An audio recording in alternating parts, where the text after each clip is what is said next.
Thank you, my friend. Thank you. I know I stand between you and the reception, so I'll try and keep a pace going. The last thing you need is an Englishman at 25 to 6 in the evening. So the topic of this is solving the competency at scale gap in medical education.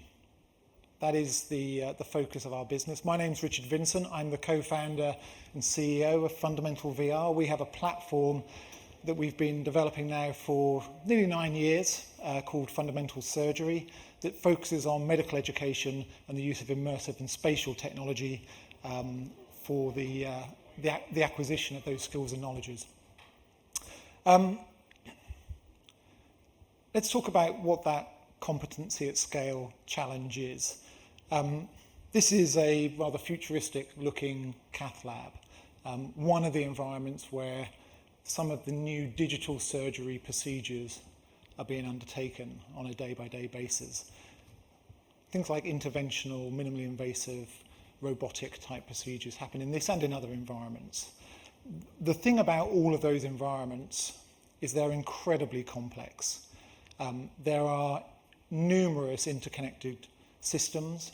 There are techniques and processes that are changing on a constant evolving basis. The rate of change that's happening within the medical marketplace, and particularly in the surgical arena, particularly in digital surgery, is so fast. It's such a challenge for healthcare providers to get access to both the knowledge and then the skill to be able to use an environment such as this. And this is obviously an incredibly, just like the last speaker was talking about high-risk environments, this is an incredibly high-risk environment, particularly for the person on the bed, but also for the team, the whole team. It's not just one individual who's running a procedure here, it's an entire team that's working in a very complex, dangerous, pressurized, expensive space. So finding time to learn and train in these spaces or any of the other types of OR environments that exist is challenging and has always been challenging. And that really is the strategic problem that the industry faces. It's all about how, with the advent of digital surgery, with the ability to bring robotics in, the ability to use very small image-guided technologies, minimally invasive technologies, EP-based technologies, the challenge to get to competency, and for competency read safe, the challenge for that is about acquisition of knowledge and then skill.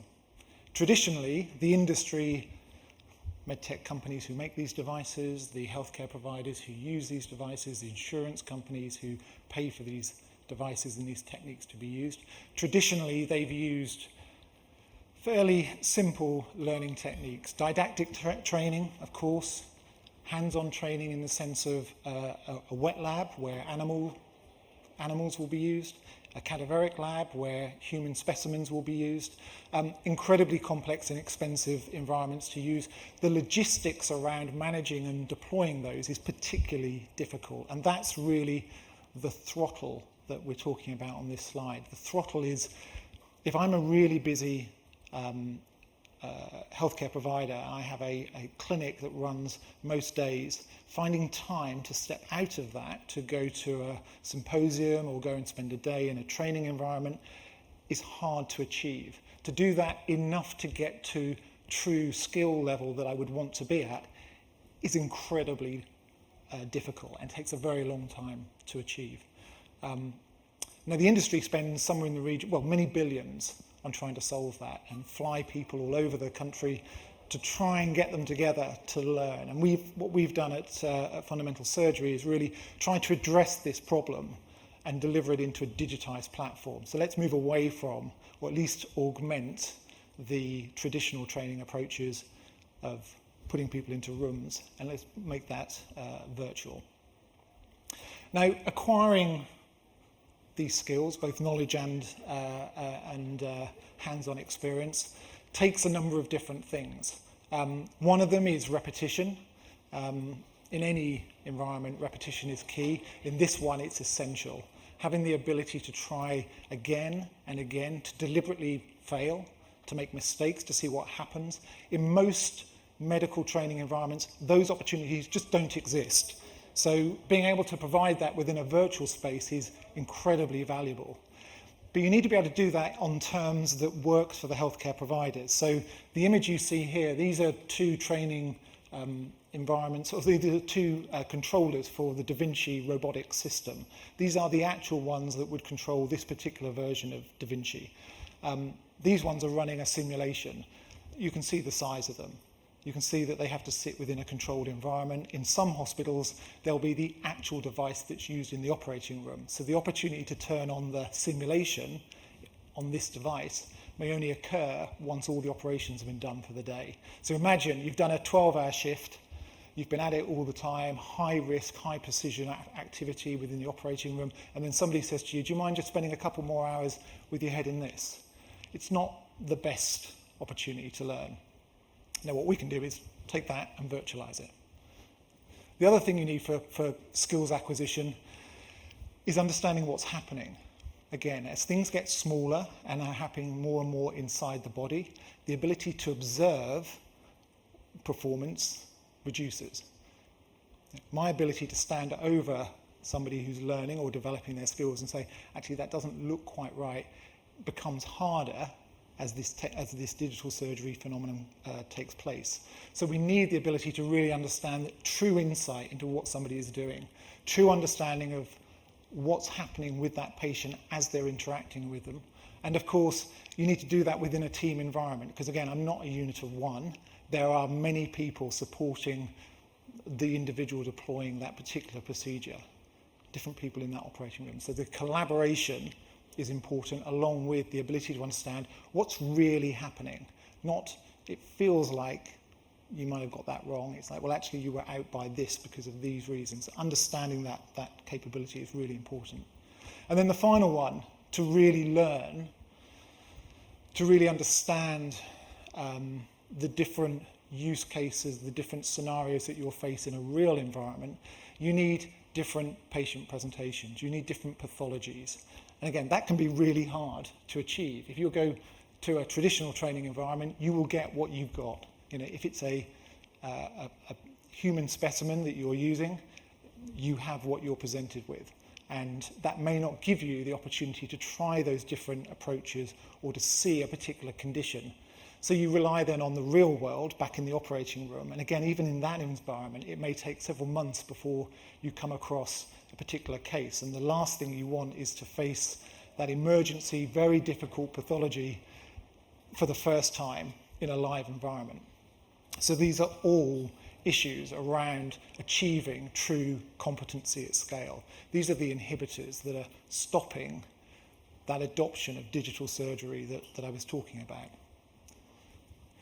And that's, as I said, that's really where we come in at Fundamental VR. Our platform, Fundamental Surgery, has been around now for a number of years. We've deployed it with our partners, those people who make those devices, those medical device and pharmaceutical companies.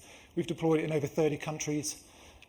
It's brought together by a team that I'm incredibly proud of, based in the UK, in Europe, and in the US, bringing together medical educators, surgeons, healthcare providers, along with illustrators, artists, engineers, to bring a very complex subject into a controlled virtual experience. And we've built that really into the platform that we have in place, and I'll talk a little bit about that in a second. A platform that's been recognised in the industry by a number of different partners, including Frost & Sullivan, is really the leading platform when it comes to surgical education using immersive tech to achieve that objective, competency at scale. It really is what we're all about enabling that. So I'm going to talk a little bit about kind of what makes up those elements, having talked about what's needed, what makes up the elements of our platform to really bring that to life. So the first one is around being multimodal. Not everybody wants to learn in the same way. Not every system or environment has all the same capabilities or same hardware even. Not all of them are able to deploy that in the way that we might like.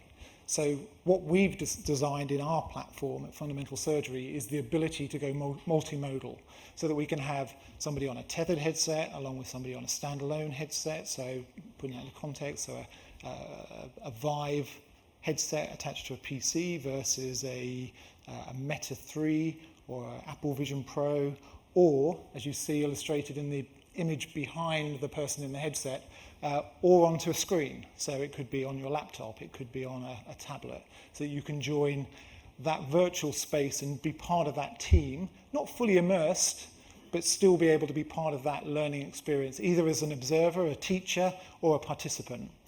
The key thing being able to choose the modalities that make sense, either as a team, so I'll stay out on a screen and you go into virtual reality, or by location. And of course, mixed reality, as it now moves into all devices, and we're seeing great pass-through in the devices like Quest 3 and Apple Vision Pro, the ability to bring mixed reality into that multi-modality, almost got it out, that multi-modality is something, again, that we're able to deliver within this platform. Haptically enabling that platform has been a key part of what we've done over the last few years, and there's an important reason for that. And you heard in the last talk, if you were here, somebody talking about the different values of haptics. The reason we've pursued it so energetically over the last 7 years is that you can acquire knowledge in an immersive space, and that's proven. I'll talk about some of the stats in a minute, but it's proven to be more effective to acquire knowledge in those environments, in immersion, versus traditional approaches. When you bring in haptics, you bring in muscle memory. You bring in a sense of touch, of weight, of resistance, of flow. You start to feel the interaction with the patient, and through that, you start to build that muscle memory, that capability to go, I know what it feels like when I apply the pressure wrong. I know what it feels like when I push too hard. Those are the clues, the haptic clues, the touch clues that tell you when to stop, when to move, when to change. And in surgery, it's essential. It's the difference between playing a game and learning the skill, because in many cases, you're operating in this type of setup where you don't see what's going on.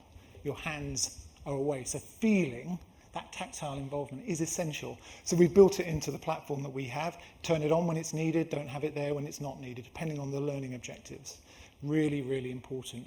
And all of those haptics and many of the other pieces, all of them being hardware agnostic, which I'll come back to in a second.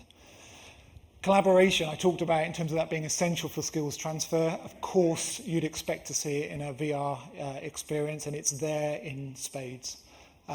Whether it's one-to-one, one-to-many, the ability to come together from anywhere in the world to a shared space, to have a collaboration around a particular procedure, a learning experience, or just anatomy training, in the case of the image you see here. Just understanding and learning together and having presence together is a key part of, again, achieving that competency at scale.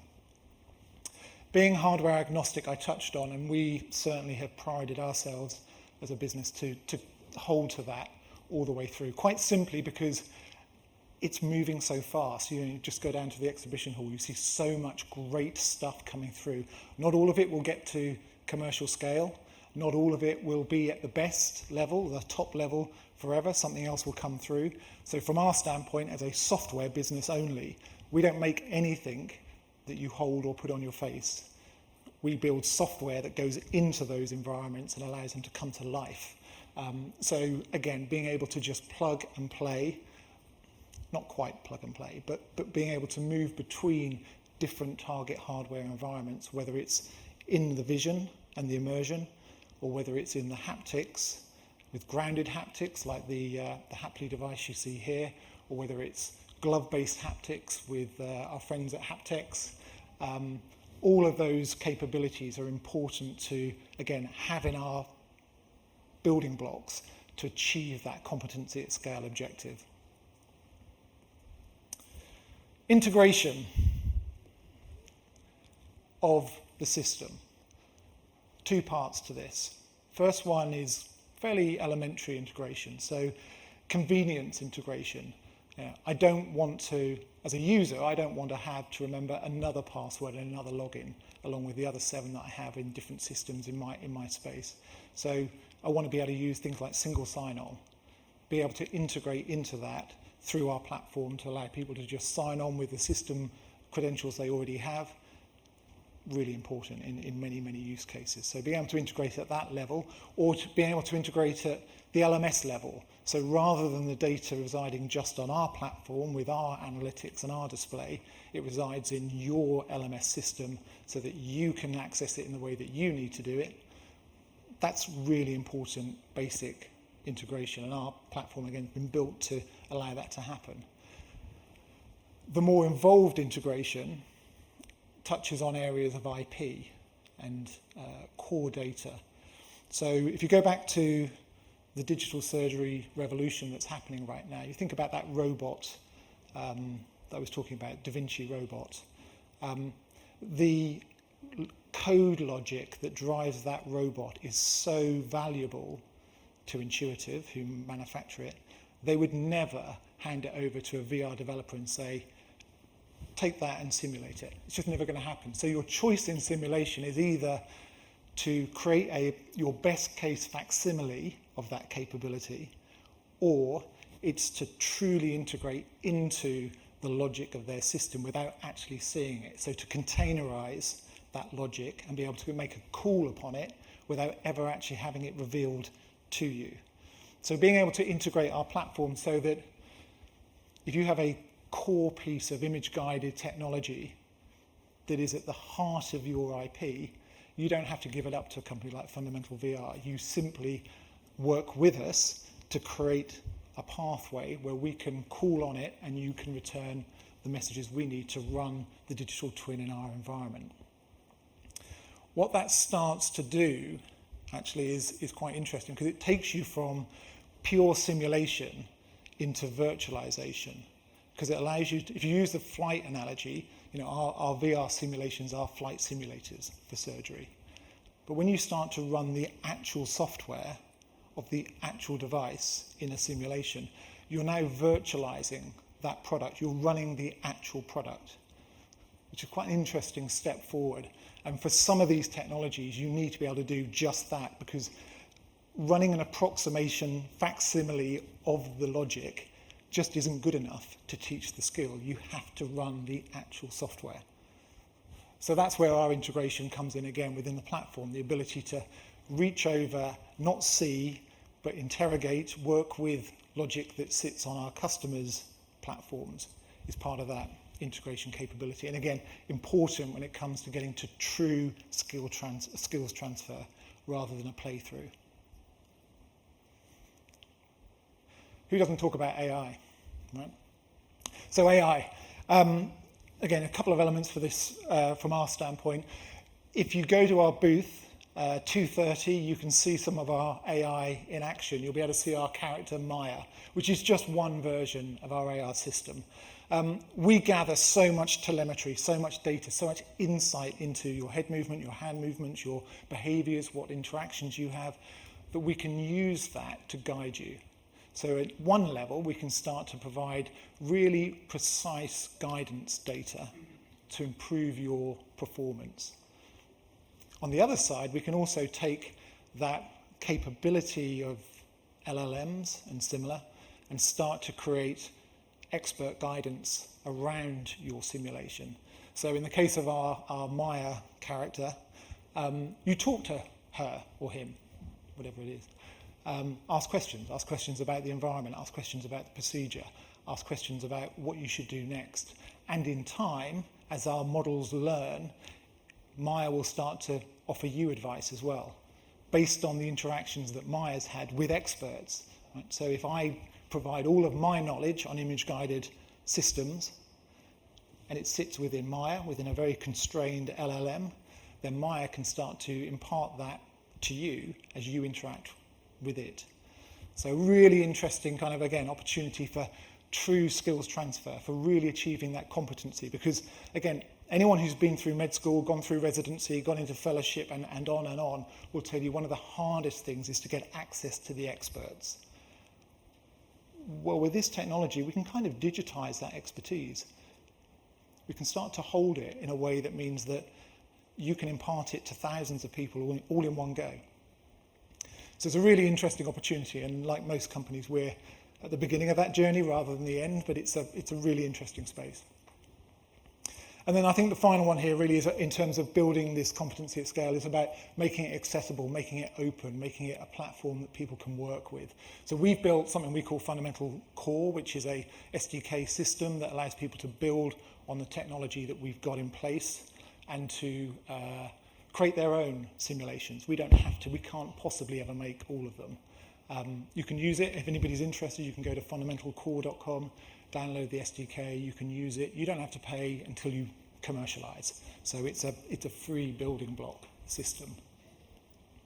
So does it work? The short answer to that one is simulation, as you will all know, works well. There's a great deal of data out there in the medical sphere, something like 20,000 different published VR-related surveys and validation studies.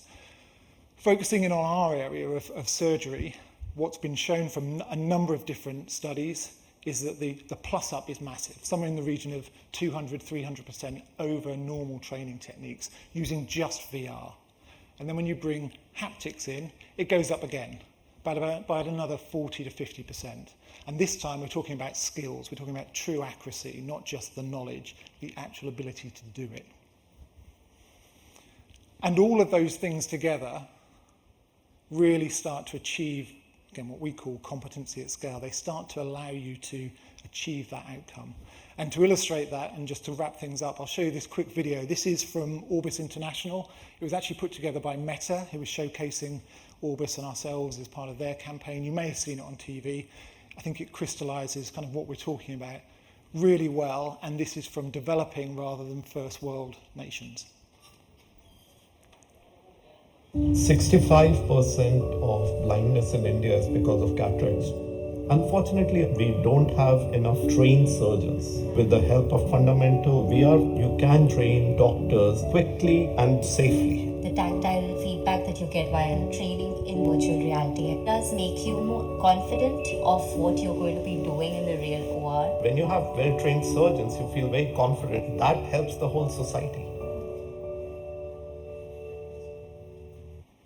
Across the developing nations, just improving skills transfer in a very important cataract surgical procedure that is done for $10, $15 each of the procedures. So to get a system that can then deliver training cost effectively to those environments, something we're very proud of, and we're very pleased that Meta was happy to showcase us with that. So with that, I'll wrap up. Thank you for your attention. If you'd like to find out more, get hands-on, come to our booth, 2:30. We'll be here until the thing wraps. Thank you.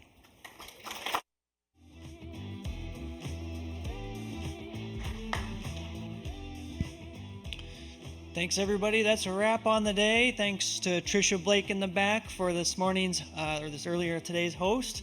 I'm Doug Smith. We'll see you at the Zapper party.